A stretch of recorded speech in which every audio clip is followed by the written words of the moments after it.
Hi, and welcome to This Week in East Brunswick, the town's own news and information program.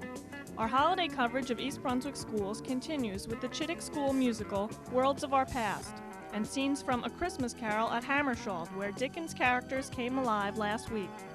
Tonight we'll stop in at the East Brunswick Museum for a peek at their new exhibit of vintage model trains. This week, preservationists thanked the Township Council for their support in efforts to save the Duran Hotlander House on Dutch Road, a project which has gained attention from the state legislature. Later, we'll have a review of Monday's agenda meeting. On Health Facts tonight, Dr. Sherwood Jacobson talks about new as well as traditional treatments for spine injury. We'll hear from Director of Consumer Affairs Adrian Eisner. We also have an interview with representatives of the Association for Children and Adults with Learning Disabilities. All this and more tonight on This Week in East Brunswick. But first, here's a look at what's happening next week on Channel 8. Tuesday at 7 p.m., the City of Beverly Hills presents In Print. At 7:30, John Meggiolaro talks about sports psychology with Dr. Robert Gilbert on Sports Talk. At 8 p.m., we'll show part 2 of the Mayor Fox retrospective with Home News editor Dick Hughes. Wednesday afternoon at 2:30, catch the Total Body Power Workout with Lenore Kulick on Look Great, Feel Great. At 3, we bring you stories from the library. Wednesday night at 7:30, For Art's Sake, features a recap of some of the best interviews of 1988. At 8 p.m., watch The Arts, a production of Piscataway Community Television. This Week in East Brunswick returns Thursday at 7 and 8 p.m. At 7:30, it's EB People with host Sandra Landman. Check the Channel 8 program guide for rebroadcasts of the week's shows.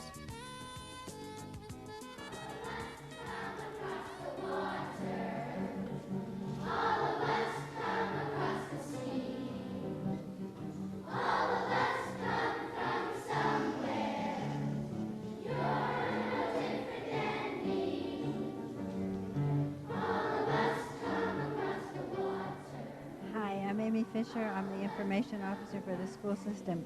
Today I'm at Chittick School, where the chorus is presenting a musical program called Worlds of Our Past, A Nation of Immigrants. That's our affirmative action theme for the year, and it's designed to help children develop an appreciation of their own heritage and the heritage of others.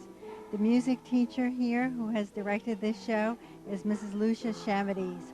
Now we'll listen to the music, and happy holidays to everyone from Chittick School and the rest of the school system.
Students in Mrs. Barbara Cassidy's English class at Hammersholt School wrote and performed skits last week involving characters from Charles Dickens' famous work, A Christmas Carol.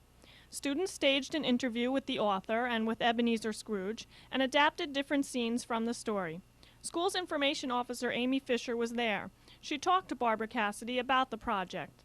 Tell us how this whole project got evolved and what the children are going to be doing today. Well, part of the curriculum is to read A Christmas Carol by Charles Dickens. And we developed it. We actually did read the play. Each child has had an opportunity to partake in the play and the reading of the various parts.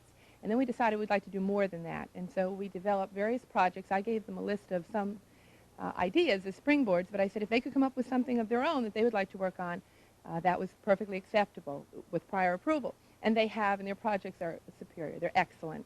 When the joy of the whole experience just makes us all happy, in that they get involved and they like what they're doing, and therefore a better project is the result.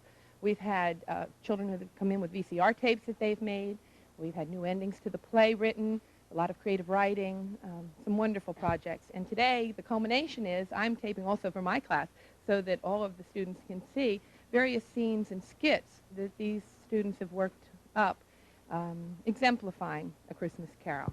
So we'll be seeing the skits right now. And thank I hope you. they know well. I hope they go well.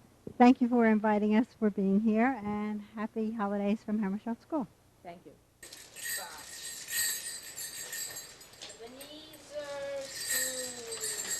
Mercy, dreadful apparition, why do you trouble me? Who are you? Ask me who I was. Who are you then? I was your old business partner, Jacob Marley. I have traveled the world many a day. What are those chains you wear, Jacob? These are the chains I have forged in my life. Your chains were this long 7 years ago, and they have grown since. Any comfort for me? None. Do I have any chance of maybe stopping your fate and becoming something different? You have one chance. You will see 3 ghosts, past, present, and future. Maybe then you'll change your ways. I'd rather not. You have one chance. One chance.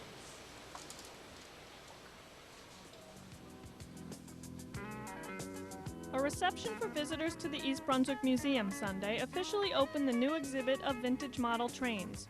Trains were loaned from local collectors, and there is real railroad paraphernalia in the exhibit as well. Hello, I'm John Runyon, President of East Brunswick Museum Corporation. We're here at the museum today for the opening of the exhibit, Vintage Model Trains of America. The trains will be here at the museum all through the winter and into next spring, and we invite all residents of the community to drop by at 16 Maple Street in the historic village of Old Bridge in East Brunswick to share this wonderful exhibit, Vintage Model Trains of America. It's exciting, folks are here, the children love it. We want to give special thanks to Mr. James Wright of Jensen Street in East Brunswick, who contributed most of these hundreds of trains and cars to this exhibit. So come join us any Saturday and Sunday from 1:30 to 4 at the East Brunswick Museum for Vintage Model Trains of America.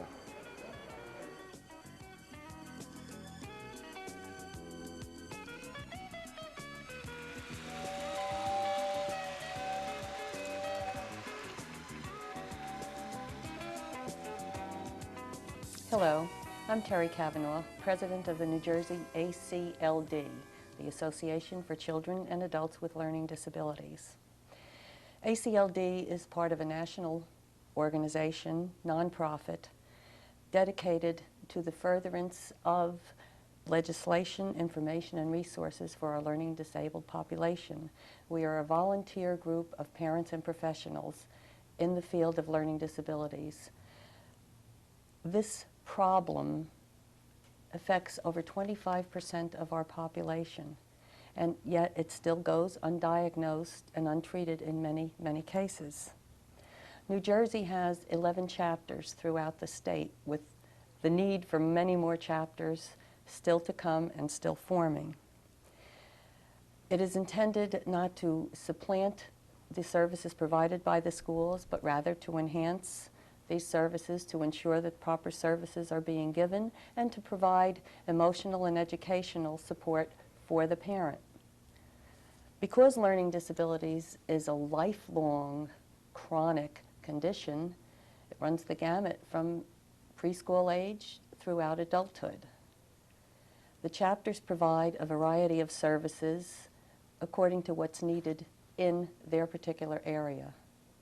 I'm very, very proud to say the Middlesex Somerset County chapter is one of the most active in the state and provides the full gamut of services from preschool through adulthood. I would like to introduce our Middlesex Somerset president, and I am also proud to say a good friend of mine, Joyce Becker. Terry, thank you very much for those accolades. I just hope I could live up to it, and Middlesex County chapter as well. We're doing many exciting things now, as you're well aware. One of it is to promote community awareness by lecturing before schools, clubs, and organizations. And we are now being called in to many groups throughout the county and also neighboring communities. We produce as well a very comprehensive newsletter called Focus. And in this, we share information on what's happening on a broad spectrum of learning disabilities. We run support groups that range from pre-adolescent through adults with learning disabilities to parents of children with learning disabilities, covering and serving a very broad need in our learning disability community. We also have experts coming in to open to the public meetings that are free of charge, and they speak on all sorts of problems with the learning disabled that range from the social problems to the emotional problems, and of course covering the educational problems, Terry. We have brought adolescents into the school system so they can eye-to-eye interact with educators, telling them what their fears and concerns are, as well as their hopes and their dreams. And those meetings have been very positive. We're currently training parents to go into school systems to heighten awareness and sensitivity levels, not only for the children, but also for the educators as well. We run a 24-hour parent hotline, and it just rings off the wall, showing the need that there is for our services. We, in addition, provide child advocacy, go into the school systems with parents that have such a need. We keep current and fed much information by yourself on educational laws so we could work with proper legislation dealing with the educational issues. I'm very pleased and proud to say that we have been accepted as part of a community awareness program by the Delaware Raritan Girl Scout Council. And we are going to be servicing the LD population throughout Middlesex County by kits that the Girl Scouts are making free of charge to the educational community. We also provide community services, Terry, such as the camp fair that we ran this past summer, just having camps that deal with and specialize in programs for the LD child. And there are some very other exciting programs that we're currently working on. Yes, I understand that you just had a fantastic, informative conference just this Saturday. I was sorry to have missed, but everyone that attended was very pleased with it. I would like to tell everyone that they could send for more information. Joyce will give you the Middlesex number. I would like to give our number in the state office is 201-229-1919. We provide a free parent packet of information. Joyce, would you like to give the number? Yes, thank you. Our number is area code 201-494-8565, and to write to us, please send that to ACLD, care of Joyce Becker, 78 Calvert, C-A-L-V as in Victor, E-R-T, Avenue East, Edison, New Jersey, 08820. Thank you, Terry. Thank you, Joyce. We need more like you. Learning disabilities is nothing new. Understanding them is. Please help us to help you. Thank you.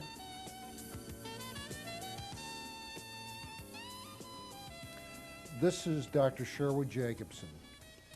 My treatment of the patient with back pain is restriction of activity and then to have the patient go to bed for 2 days. Of course, pain relieving and muscle relaxing medication is prescribed. When the bed rest is completed, then restricted activity is continued. If he or she is getting better with less pain, then progressive increase in activity going toward light work is recommended. If no significant improvement after 1 week occurs, then I recommend 1 complete week of bed rest, followed by sedative physiotherapy, such as heat and massage. At that time, x-rays of the low back are ordered. If the patient improves, the pain is decreasing, then then I recommend gradual increase of activity, again directed toward early return to work. If significant pain is present for a week, a month or more, then I recommend the starting of active physiotherapy with progressively more strenuous exercise, gradual increase in activity, early return to light work, if the patient can tolerate this. If, however, the patient continues to be having incapacitating back pain, particularly if there is lower extremity pain, or if at any time there is weakness or numbness in the leg or difficulty in voiding, then CAT scan and MRI scan of the low back should be done. If these studies show a significant herniated disc in the back, then surgery should be done promptly. Waiting to do surgery in a case where there is a demonstrated significant herniated disc prolongs the period of pain and disability, adds to the economic and social loss, and decreases the chance of successful relief of pain when treated surgically.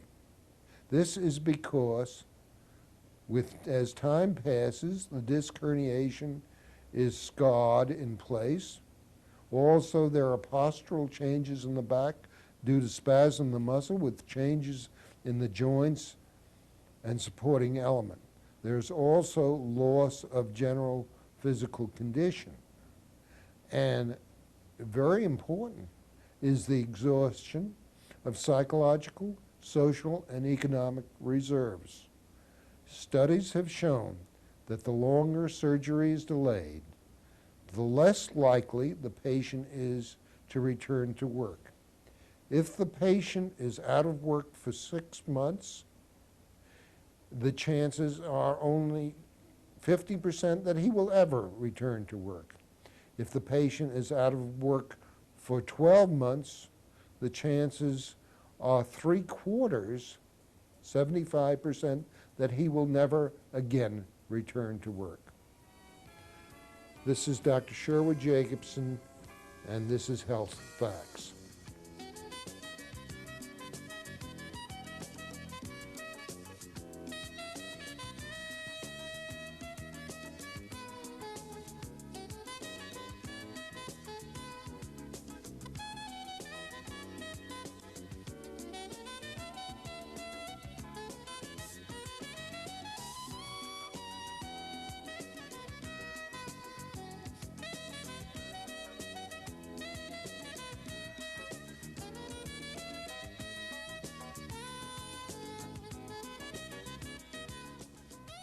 Hello, and welcome to Consumer Aware. I'm Adrienne Eisner, Director of the East Brunswick Consumer Affairs Office. You're ready for a vacation. You've saved a long time for your dream trip, and you bought the bargain package from a helpful person who called you one evening and offered you a great deal. The trip is a disaster. Your flight is late, your baggage lost, and the person on the phone didn't tell you about all the extra expenses. The trip you thought was a bargain cost you more than you had expected and more than you can afford. Don't let this happen to you. Know your rights and the facts before you travel or buy a vacation over the telephone. You should never buy an unsolicited offer of a vacation over the phone. All too often, those offers are frauds offered by someone who will take your money and leave town. Others will give you a trip, but you will end up paying far more than you had ever expected. How do you protect yourself against a travel scam? Be wary of deals that are too good to be true.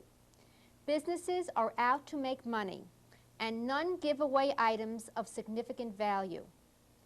Ask detailed questions. Find out exactly what is and what is not covered in your payment. Ask if there are any additional charges later, what the policies are for cancellation, and the names of specific airlines, hotels, airports, and restaurants that are included in the package. If the salesperson cannot give you detailed answers to these questions, it's not the deal for you. Get detailed information in writing before you make the purchase, and once you receive that information, review it carefully to make sure it confirms everything that you were told over the phone. Do not be pressured into buying. Generally, a bona fide offer will remain in effect tomorrow. Legitimate businesses do not expect you to make an instant decision. Never give your credit card number over the phone to any person who you did not call. Scam operators can easily use your number to charge your account without your knowing it. Be leery of anyone who asks you to put out money before you receive the information. If you have doubts, it is usually better to turn the offer down and hang up the phone. If you have any further questions about vacation scams, please call us at the East Brunswick Consumer Affairs Office. We are in the municipal building. Our hours are from 9 until 5, from Monday till Friday. The telephone number is 390-6954. Call us if you have any questions. Thank you for joining me on Consumer Aware. See you again next week. The Durant Hollander House on Dutch Road will be saved. At Monday night's council meeting, preservationists Thomas Sislowski and Rich Walling told the governing body that the state legislature has adopted a resolution declaring the Dutch Road house historic. Sislowski says the resolution is all that's needed to save the house from demolition by the New Jersey Turnpike Authority. Sislowski thanked the council for its support and read the state's resolution at Monday night's meeting. This is my time to congratulate you, mainly because you people came out in a situation where you were fighting a state agency that has a great amount of power, a great amount of influence, both locally and statewide. You were also in the midst of negotiations with this agency. You were concerned about possibilities of doing something that would jeopardize those negotiations, as expressed by the mayor and his attorney and by other representatives of your board. And even though you heard those negatives and heard the possibilities of repercussions, you, in your own good manner, decided that this was more important and should be handled. And because of that, you passed 3 resolutions. And those resolutions created a methodology for us to be able to open doors and get into negotiations and win in court. And as of this week, the State Assembly of the State of New Jersey is sponsored by the Speaker of the Assembly, Chuck Hardwick, and Maureen Ogden, who was a great dear friend, who's done a tremendous amount of preservation in the state. Sends a letter to you and the state offices. We are writing to express our strong support for the placement of the Hollander House on the State Register of Historic Places. Attached is a resolution passed by the Assembly on December 15, 1988, supporting the preservation of the Hollander House. This noteworthy home in East Brunswick represents the last homestead of the 19th century Dutch Road German community, and it is well known for its architectural distinctiveness. And I'd like to get back to that in a few seconds. We could not agree more with the position of the East Brunswick Township Council and the Preservation Coalition of New Jersey on this issue.